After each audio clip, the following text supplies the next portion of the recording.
গৌরীপুর মোড়ে বাস থেকে নেমে ভীষণ অবাক আর হতভম্ব হয়ে পড়লাম। দেখি সকল দোকানপাট বন্ধ হয়ে গেছে, তার উপর কোথাও কোনো জনমানবের চিহ্নমাত্র নেই। হাতের ঘড়ির দিকে তাকাতেই আমি চমকে উঠলাম। রাত প্রায় 11:30 বাজে। ট্রেন মিস, তার উপর ঠেলাঠেলি গুঁতোগুতি এড়ানোর জন্য দুটো বাস ছেড়ে দিয়েছি ঠিকই, তবে এতটা যে রাত হয়ে যাবে তা ভাবতেই পারিনি। হয়তো অতটা অবাক হতে হতো না যদি দীর্ঘ এ পথটা বাসের মধ্যে আরামে ঘুমিয়ে ঘুমিয়ে না কাটাতাম। তা যাই হোক, গৌরীপুর মোড় থেকে মিনিট 30 সাইকেল জার্নি করলেই 3-4টে ছোট গ্রাম ও একটা বিরাট নির্জন ফাঁকা মাঠ পেরিয়ে আমার গায়ের দেখা মেলে। গৌরীপুর মোড় থেকে ডানহাতি রাস্তাটায় হনহনিয়ে ঢুকে পড়লাম আমি। ইট বিছানো এই পথটাই সীতাগঞ্জের সামনে দুটি শাখায় ভাগ হয়ে গেছে, আর তারই একটা ছুটে গেছে আমার গায়ের দিকে। ডানহাতি রাস্তাটা ধরে কিছুটা হাঁটার পর বাপাশে এক ছোট্ট বাড়ির বন্ধ দরজার সামনে দাঁড়িয়ে পড়লাম। লোহার টিন বাঁধা সে দরজা, দরজার ওপরের দেওয়ালে বাংলায় মোটা মোটা অক্ষরে লেখা, সাইকেল জমা রাখা হয়। এটা বুড়ো পরেশ সেনের বাড়ি। যারা কাজকর্ম, লেখাপড়া ইত্যাদির তাগিদে গাঁ ছেড়ে শহরের দিকে যায়, তারা প্রায় সকলেই এখানে তাদের সাইকেল আর মোটর সাইকেলগুলো জমা রেখে যায়। ভাড়া খুবই কম, সাইকেল প্রতি 5 টাকা আর মোটর সাইকেল 10 টাকা। বাড়ির টিনের দরজায় কয়েকবার সজোরে আঙুলের টোকা দিলাম, কিন্তু কোনো সাড়া মিলল না। শীতের ঠান্ডা হাওয়া দাঁতে দাঁতে কাঁপুনি ধরাচ্ছিল। মাথার মাফলারটা তাই আরও শক্ত ও কায়দা করে বেঁধে নিলাম। হাতের তালু দুটো ঘষতে ঘষতে ডাক দিলাম, কাকু, দরজাটা খুলুন, সাইকেলটা নেব।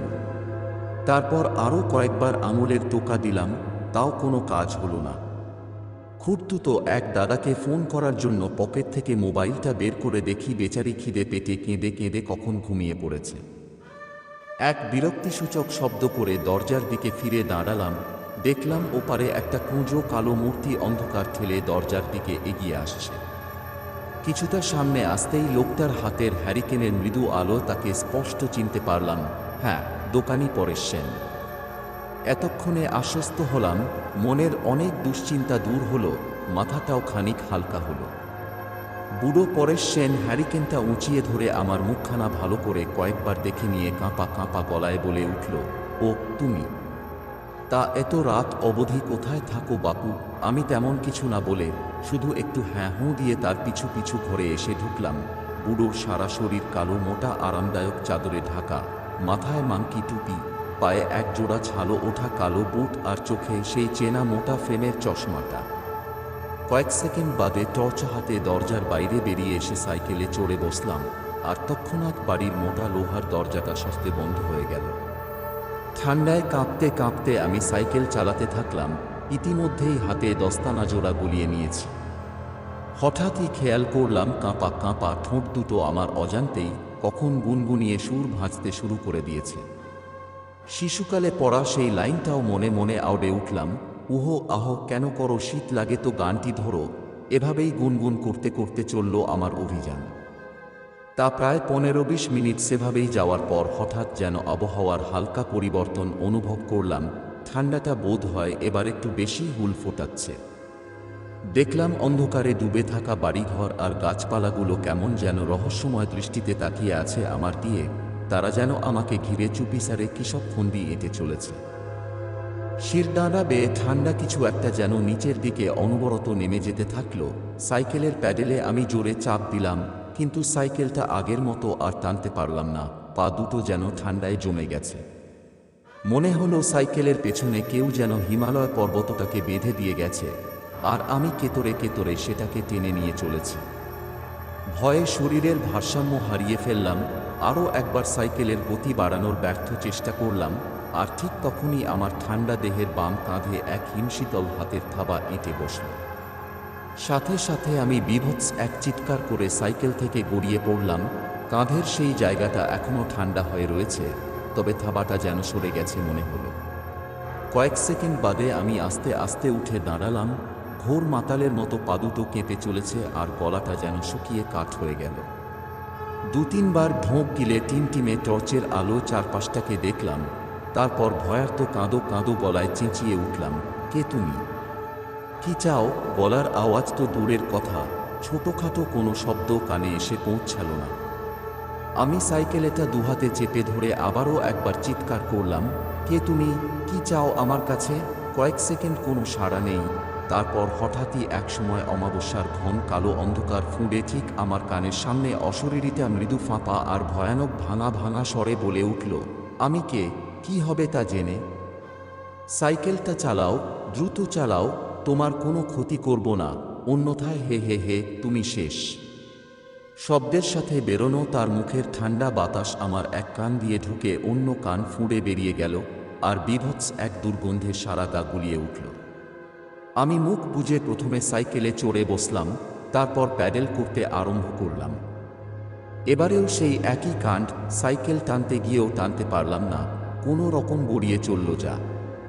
হঠাৎই আমার বাম কাঁধে ঠিক সেই জায়গায় আর পেটের ডান দিকে আবারও তীব্র ঠান্ডা থাবার উপস্থিতি অনুভব করলাম। অশরীরিতা আমাকে দুহাতে চেপে ধরেছে। দেহের ওই দুই স্থানের মাংসপেশি যেন জমে বরফ হয়ে গেল। এবার দেখলাম সাইকেলটা সজোরে ছুটছে। বুঝতে পারলাম না কোন দিকে ছুটে চলেছি আমরা। সাইকেলটা থামানোর জন্য সজোরে ব্রেক কষলাম, তবুও থামাতে পারলাম না। গাছপালা ঘরবাড়ি ফুঁড়ে সাইকেল এগিয়ে যেতে থাকল। একসময় সাইকেলটা তিন মাথা রাস্তার মোড়ে এসে পড়ল। চিনতে পারলাম আমি সেই রাস্তা, এটাই তো সীতাগঞ্জ মোড়। মোড়ের বামহাতি রাস্তাটায় নামলেই আর 10-15 মিনিটের পথ, প্রথমে পড়বে সেই ফাঁকা মাঠ, তারপরই আমার গ্রাম। মনে পড়ল মাঠের মাঝখানের ভৌতিক শ্মশানটার কথা। কত না আজব, কত না ভয়ঙ্কর সব কাণ্ড ছোটবেলা থেকে শুনে এসেছি তাকে ঘিরে। গাঁয়ের লোকেদের বলতে শুনেছি ওই শ্মশানে গভীর অমাবস্যার রাতে নাকি সারারাত জুড়ে চলে ভূতেদের তাণ্ডব। তারা পথিককে ভুল পথে চালিত করে মজা দেখে আর তাদের থলির ভেতর থাকা খাবার দাবার, ফলমূল সবই আত্মসাৎ করে ফেলে। ঘণ্টা খানেক আগে অবধি আমি স্কল রটনাগুলোকে এতটুকু পাত্তা দিইনি, কিন্তু আজ এই গভীর অমাবস্যার রাতে দাঁড়িয়ে এক বীভৎস নতুন অভিজ্ঞতার শিকার হলাম। ঘটনার টানা আর বিশ্বাস অবিশ্বাসের মাঝে সুদৃঢ় প্রাচীরটা যেন নিমেষেই এক উন্মত্ত সাগরের ঢেউয়ে বরফের মতো গলে গেল। অবশেষে এসে পৌঁছালাম শ্মশানের রাস্তাটায়। বহুদিনের চেনা পথটা আজ যেন অচেনা ঠেকছে। কিছুক্ষণ আগে অবধি চারিদিকটা ছিল ঘন অন্ধকারে ঢাকা, কিন্তু এ পথে পৌঁছে দেখি কোথা থেকে মৃদু মৃদু সব আলো পড়েছে বড় বড় বটসত্ত্ব শাওড়া গাছের চূড়াগুলোতে। কি বীভৎস গা ছমছমে সে আবহাওয়া! কোনো একদল অশরীরী অতিথির অপেক্ষায় শ্মশানটা যেন সেজেগুজে বসে রয়েছে। সাইকেলের কেরিয়ার জুড়ে বিরাজমান অশরীরীটা তখন আর অতটা ভীতির সঞ্চার করছিল না। তার ঠান্ডা হাতের থাবাটাকেও আমার দেহ মানিয়ে উঠেছিল। মনে মনে ভাবলাম, একবার এই মাঠ পেরোতে পারলে বাঁচি।